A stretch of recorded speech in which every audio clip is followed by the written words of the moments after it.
Let's break down the three components that make up plant style. First, there's the 2D symbol associated with the style. Then there's 3D image prop.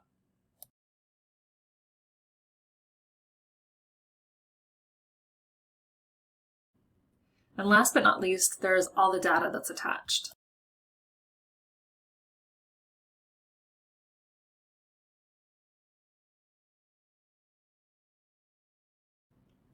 Consistency is key when working with plant styles.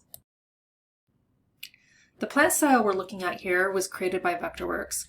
If you create your own plant style or edit an existing, it's a good idea to study the way that Vectorworks has created their styles. Specifically, pay attention to these icons. If it shows a return arrow for a specific field, that means all existing and new plants for this plant style will be identical. Fields with a return arrow are not editable in the Object Info palette. In order to edit one of these fields, the plant style itself will need to be edited, and it'll affect all plants using that style. These icons can be toggled back and forth between the return arrow, signifying the field is controlled by the plant style, and the slider icon, signifying the field can be edited in the Object Info palette. There are some fields Vectorworks strongly recommends controlling by style. In those instances, you'll get a warning message asking you to confirm your choice.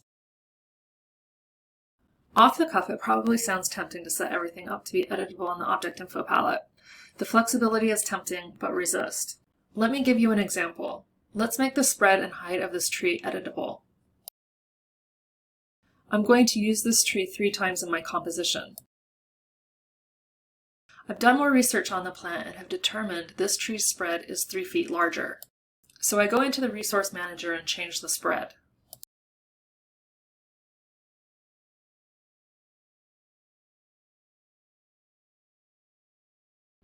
I add a new tree thinking it'll reflect the updated size, but it doesn't because that setting is not determined by the plant style.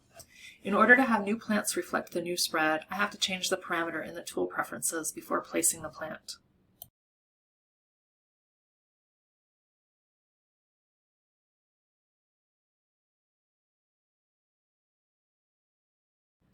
Then I will need to edit the plants already in the file manually.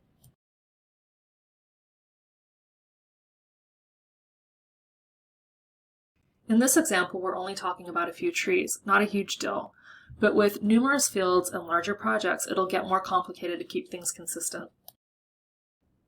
That's why it's best to control certain fields by the plant style. Let's look at those fields. I'll call out the fields I find to be the most important. There's Latin name, common name, plant/tag ID, schedule size, spread, height, hedge mode,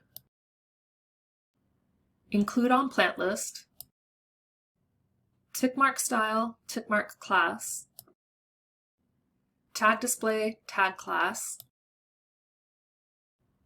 Those are the fields I think it makes the most sense to control by style. In general, I've selected fields that if they're inconsistent could throw off the design like plant spread, cause issues in a worksheet or plant list like schedule size, result in an inaccurate plant count like include on plant list, would be tedious to control manually like class settings, or could be easily forgotten when setting up the tool preferences before placement like tickmark style.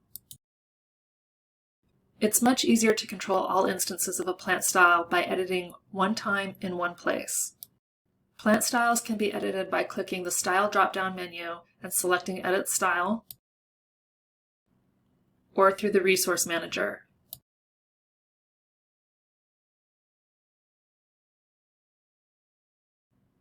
Just remember, those edits will impact both plants already in the file as well as new plants added to the file.